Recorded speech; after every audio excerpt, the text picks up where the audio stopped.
Hello, and welcome to Reading and Recovery.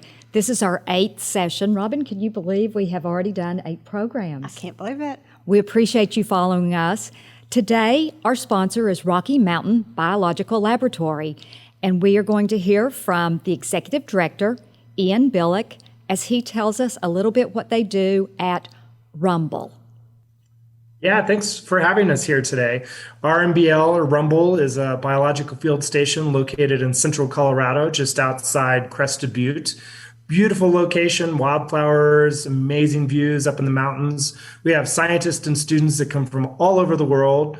They learn how to become scientists and they participate in science that helps us understand the water we drink, the air we breathe, the food we eat, and human health. So we really appreciate being here today. And if you would like to learn more about us, please go to rmbl.org. You can sign up for our monthly free electronic newsletter. Or if you get really excited about the research we do and the impact we have on students, you are welcome to make a donation. Thank you. Thank you, Ian. We appreciate you being with us today, and we also appreciate what you are doing to make our environment better and keeping our water clean. Thank you. We're very grateful for being here. Thank you for having us. Elizabeth Vargas is an American television journalist who is the lead investigative reporter and anchor for A&E Networks and the current host of Fox's revival of America's Most Wanted.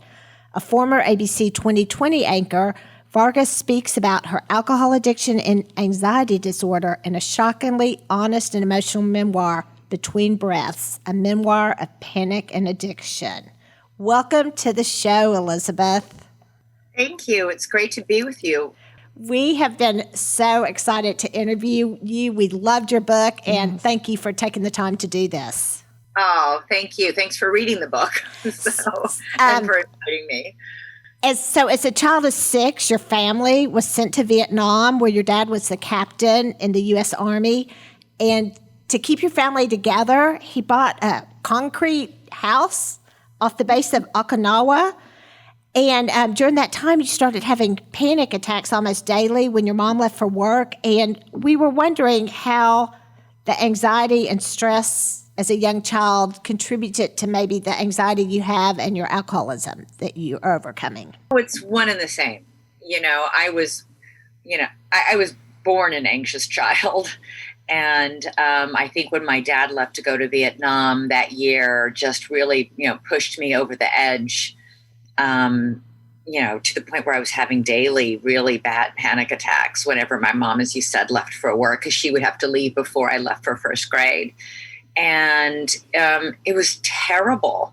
But, I asked my mom actually just a few years ago, what she did, how she tried, I said, what did you do to try and comfort me? And she said, well, I didn't do anything. I didn't know what to do. And, she was only 28 years old. She was pregnant with my little sister. She had me and my brother.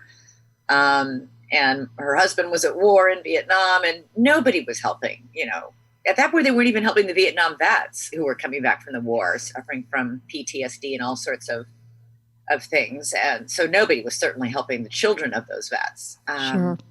And I basically learned, after that year, how to keep my anxiety hidden. After the neighbor who came to watch us the night my mom went to give birth to my sister at the hospital, and I started having yet another panic attack at her leaving me. It's not, listen, now, today, clear, separation anxiety and abandonment issues. But the neighbor stopped me as I was racing through our little house to stop my mom and said, "What's the matter with you?" And that was the moment when, I deduced that my anxiety was something shameful and embarrassing and something that must be hidden at all costs. And that's what I did. I white-knuckled my way through childhood and adolescence. I didn't drink at all. It's amazing I didn't turn to any substances. But in my early 20s, I discovered the power of a glass of Chardonnay on that raging anxiety, and it was magical at first. Okay. Well, you came back to the States and you graduated from the University of Missouri and got your degree in broadcast journalism. And fairly early on. You started with NBC, and I will admit, I remember those days. I followed you for a lot of years, and then you went to ABC, and at ABC, you were a co-anchor, and you were on Good Morning America. And right after you came out of the treatment center, the news was coming out that you had been at a treatment center. And so ABC thought it would be best if you did an interview with George Stephanopoulos. And one of the things that I remember in that is he just said he was so stunned. He said he had spent hundreds of hours with you, and he had no idea that you had an addiction to alcohol. How did you hide that? And how did you hide after work some days going into a bar and having a drink? I mean, you were very well known. Well, I think I had plenty of practice. I learned how to keep my anxiety hidden from everybody from the time I was 6. So I'd had lots and lots of practice, making sure you only saw what I wanted you to see.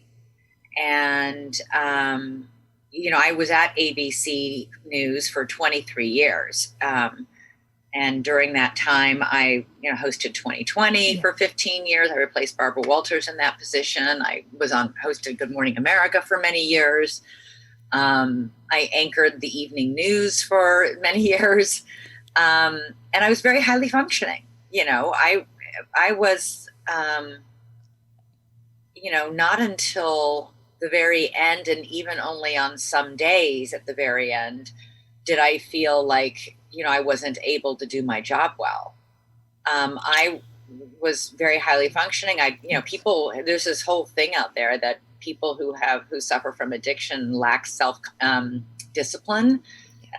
That's completely ridiculous. I was incredibly disciplined in every aspect of my life except this one. And even to a certain extent, I wasn't drinking that differently from a lot of other people that I knew. The difference was why I was drinking. And the fact is that after a certain amount of time, after many, many years, the wine stopped working when it came to removing my anxiety and stress. So I had to drink more of it to get it to work. And then all of a sudden you're waking up feeling really crummy in the mornings. And so then I would get up and go to the gym and work out really hard and sweat out all the poison that I had drunk the night before out of a wine glass and rehydrate and be good to go. There are different, alcoholism looks many, many different ways for many, many different people. And there are a lot of people, especially women, who become very adept at drinking in a very unhealthy, even destructive and addictive way, only late at night, only by themselves, and are able to pull it together and function in all the other parts of the day and the evening. So it's not actually an uncommon thing. But you're right, George hosted, we sat together for, dozens and dozens of hours of live television during 9/11. Yeah. And add to that all the hundreds of hours we sat next to each other co-hosting Good Morning America. And he, obviously when I hosted Good Morning America, I was sober and fine and, and had done all my homework, and you couldn't do that shift and drink. But it was other times of my life when I did drink destructively at night, and always to medicate anxiety. Okay. Well, and I know it affects us all differently. I had a friend I drank with, when the kids got home from school, they would play and we would drink, and I would be drunk and she wouldn't be affected at all, and we would drink the same amount. But I know when you got into recovery, in the book you say you laughed more than you ever dreamed possible. And one of my fears in getting sober is I really thought I will never have fun again. I thought, there goes the fun. How can I go to a wedding? Why bother?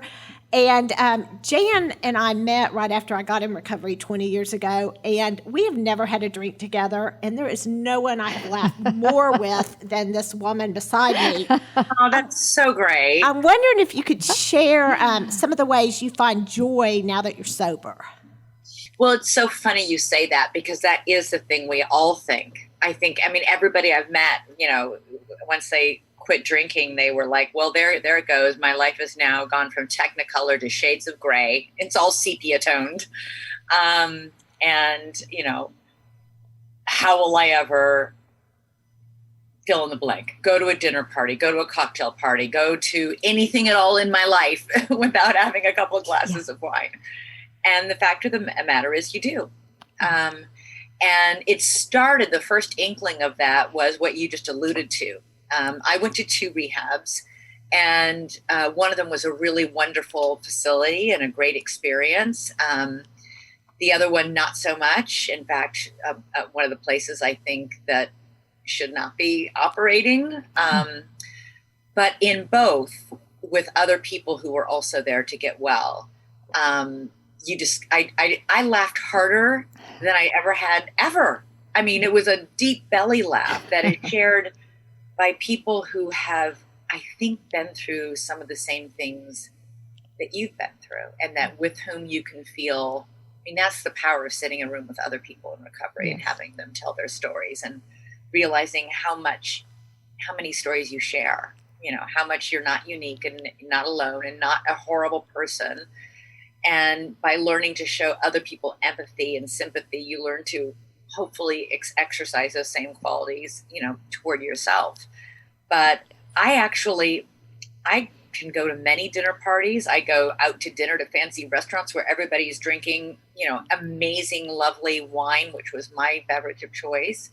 And it's not a problem. And I thank God for that, because I do know there are people in recovery who can't do that, who can't go to a bar, who can't go to a party or a restaurant. And if I ever felt uncomfortable at one of those places, I would get up and leave. That's great. My sobriety is too important to me to risk over some, social anxiety. Yeah.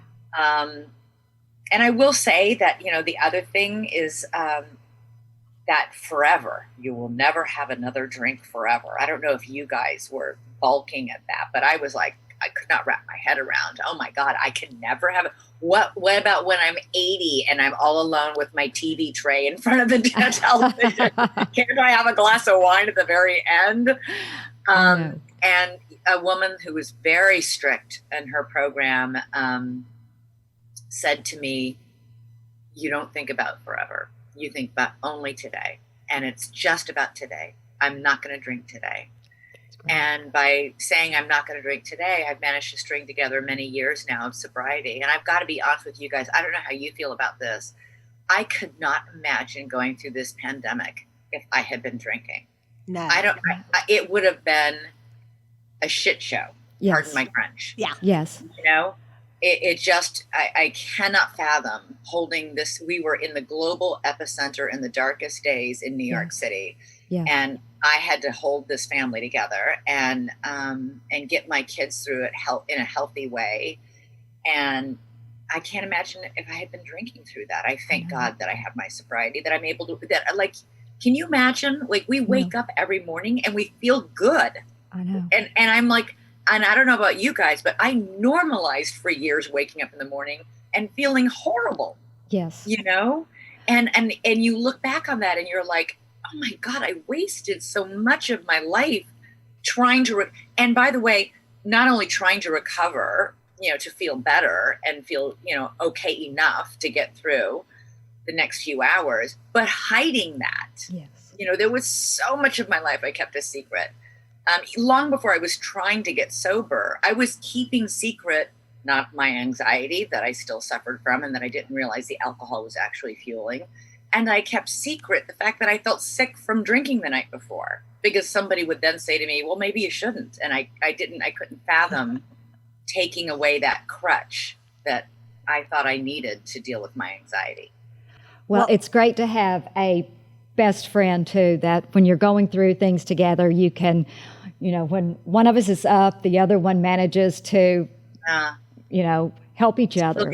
And I remember when I was in AA, I was initially just going for 30 days to give my liver a rest. And I remember thinking, I can't do this because I won't be able to have a glass of champagne at my daughter's wedding. Well, that was 20 years ago. She's 28, doesn't have a serious boyfriend still. And, it hadn't been a problem. And now it won't be. But I can totally relate. It's overwhelming what you can't do forever, you can do for 24 hours. I love that you just said you wanted to stop drinking for 30 days to give your liver a rest. Oh, yeah. And a girl said, not the insanity of the disease. a girl said, maybe you should try that. She's now my sponsor. Maybe you should try 90 meetings in 90 days and then see, and yeah. And by the way, I remember being told go to 90 meetings in 90 days. And I was like, are you kidding me? I have a job. I'm busy. Yes. I didn't, and not surprisingly, I didn't stay sober after that stay in rehab. Okay. I wasn't putting it first. Okay, that was one of our next questions, is that you mentioned that you didn't stay in recovery long enough and you ended up drinking a few weeks later. And I know it's different. Each person has a different path, and some it might take multiple attempts. But what was different the last time you entered recovery? Well, both times, I actually stayed sober for several months. It wasn't several weeks. I did manage to, I came out of that really great rehab where we did a lot of really good writing and it was really a great experience. But I came home after hearing 90 meetings in 90 days and scoffing, and went to a handful of meetings and then stopped. I got busy with my life. And, I basically had no program. I did nothing. And I stayed sober for 8 months because life was going pretty well. I wasn't getting any curveballs, but it doesn't ever last. And sure enough, when life finally did throw me a curveball, that's when I ended up picking up. And it didn't go right away it wasn't one night and I was back to the way I was, but it took only a couple of weeks or months before I was back to a really problematic, pattern of drinking. What finally worked for me was really embracing, the first thing that finally worked for me is I was utterly spent and exhausted. I couldn't do it anymore. I couldn't do all the hiding or the secrets. It was an enormous amount of work to try and drink secretly because I am a public person and I didn't want people to see me. And at that point, I had been to rehab twice and, it had been publicly reported, and I just was exhausted by it all. I was tired by living a lie and by the effort of trying to keep it all hidden. And I surrendered to the fact that I have to stop. And I finally really embraced a program. In the last few weeks, there's been a lot going on here with my kids and, taking them all these various places. And I haven't been to meetings as often as I usually do. And I feel it and I hate it. I'm a person who likes to go to meetings every day if possible. Like that 90 and 90 that I thought was, oh my God, I can't believe you expect me to go to 90 meetings in 90 days. Now it's like, if I could, I would go to 90 meetings in 90 days over and over and over again. And I have a sponsor and I work the steps and I try and do everything I can do. I'm trust me, there's so much I'm imperfect and bad at, but I have a program, whereas I didn't before. And that's, I think, what is the key. And you can just do the next right thing. And I know sometimes it's suggested maybe I should go to a meeting by somebody in my family, and it always helps. Yeah. I had the joy of listening to one of your podcasts the other night on struggling during the pandemic and surviving with the gal that was got sober at 19. I can't remember her name. Your friend. Was it Molly? Yes, Molly. It was Molly. Yeah. And I'm just wondering, what were some of the ways you survived the pandemic, without drinking? I'll be honest. I still do most of my meetings on Zoom. We had a core group who formed, who we used to meet in person in a morning meeting, and we started a morning meeting at that same time on Zoom. That was limited. So it was, and for me, I'm because I've had so much written about me, and it was extremely painful to have, what was a deeply personal, deeply painful aspect of my life made so public against my will. I am very careful when I share in meetings. Like I'm just,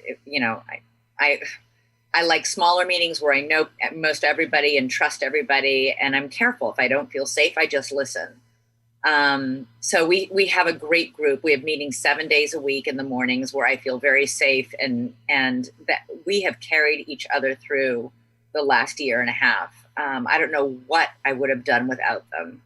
Oh, I love that. Because a lot of the big major public meetings were like, it was like 5 screens full of people, and you don't know who they are. And then people were meeting bombing, and it was, it was a recipe for becoming detached. And we know that connection is the key to recovery. And I think that's what, Molly and I were discussing in my podcast, is how to remain connected in challenging times.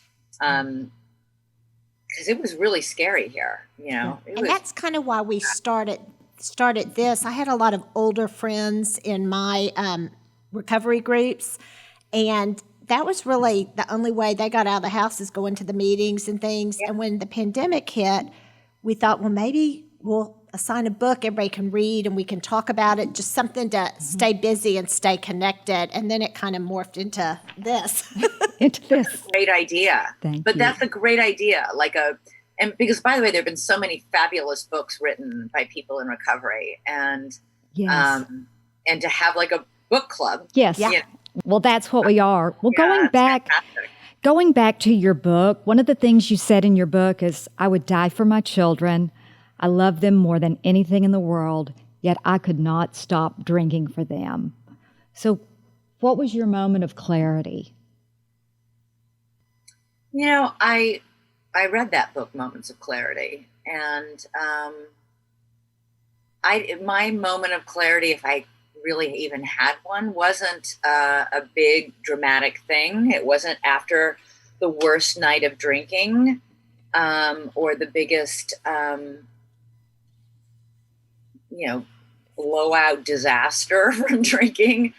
It was very quiet, and I'm one of these people, when everybody's around me going, you have to stop doing this, I don't react well to that.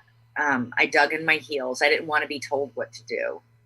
And as soon as everybody backed away, I got there on my own. I still remember I had an interim sponsor back when I was, counting days, and, I would get 3 months and then throw it away, and I would then 60 days and throw it away. And I had one of those slips, but the difference was I told her, which was the beginning of, now looking back, of me getting better. Like, I started letting people in, and she handled it beautifully. She just said, well, maybe you're not done yet.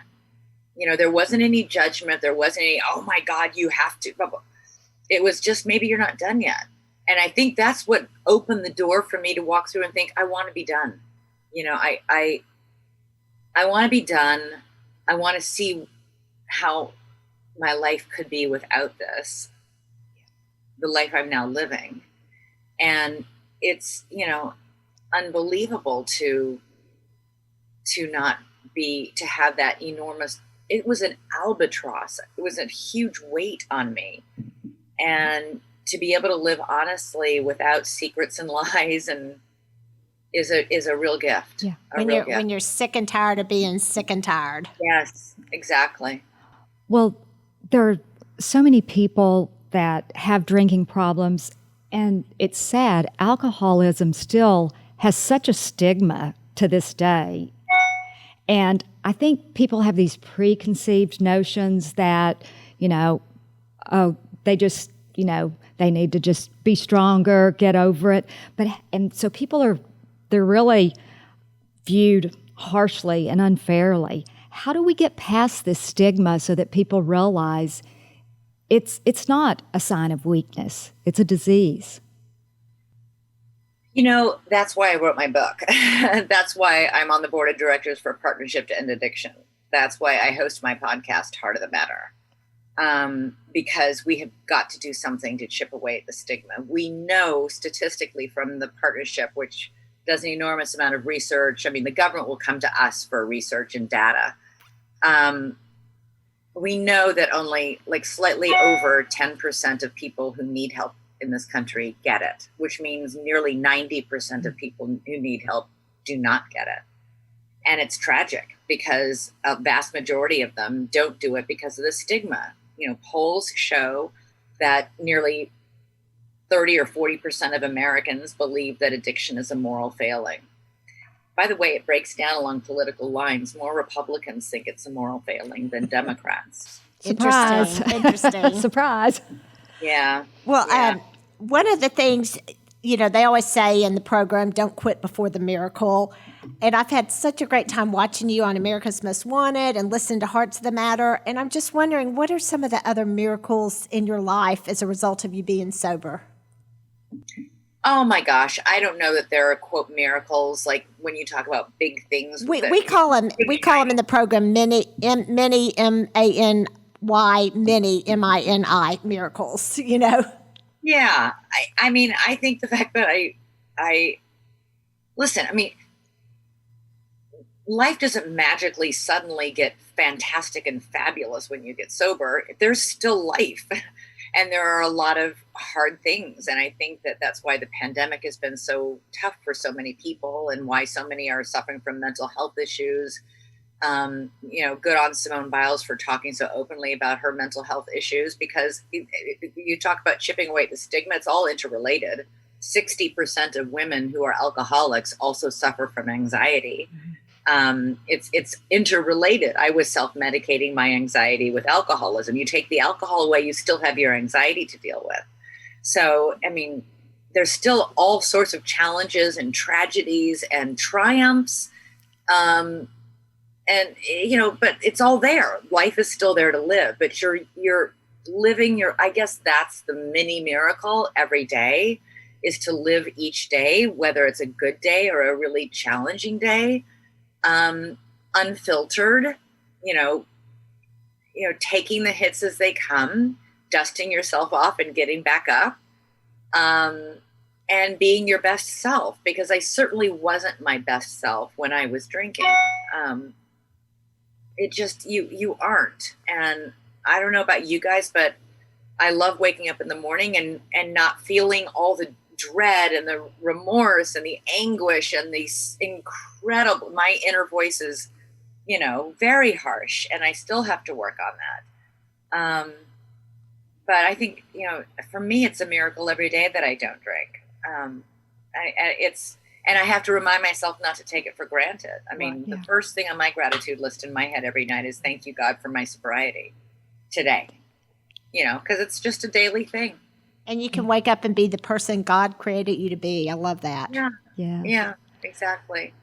Well, Elizabeth, I can't tell you how much you have inspired us over the years, just watching you over the years. And I have to say, we really enjoyed reading your book and talking about it. And I have to admit, I've listened to it on Audible twice because I like hearing you tell it in your own voice. That's so funny. I remember when I recorded that book, it was before the book came out. And I was embarrassed, like that the audio engineer and the guys recording were hearing my stories. Like when I had to read the story about my one blackout, I was so embarrassed. I never ever realized that for so many other people, that's like, oh yeah, I did that. Well, and it just was so personal. I felt as if you were sitting here talking to me because I heard your voice and I heard it in your voice. And we have such admiration for you, and we appreciate all that you are doing to help people and help get rid of the stigma. And I hope you'll come back another time. I feel like there's more we could visit on. So we'd love to have you back in the future. Absolutely. Anything to help do, I think the more we talk openly about things like mental health and addiction, the more we normalize it, and the more we understand, people struggle with it, and the more the people who struggle with it won't be embarrassed to stand up and say, I need some help, or I'm suffering. Okay. Because we have to get that percentage up. We need more people in this country to get help. It's on every level, a human tragedy. Yes. It impacts us, this country, fiscally. It's crazy that we don't have better treatment options, more affordable treatment options for more people. That's Definitely. Right. Well, thank you for being out on the front lines fighting for that every day. And we look forward to visiting with you again. Sounds good, Thanks guys. a lot. Thank you so much. Okay. Bye-bye. Bye. And if you would like to follow Elizabeth, you can follow Elizabeth on her Facebook account, on Instagram, and on Twitter.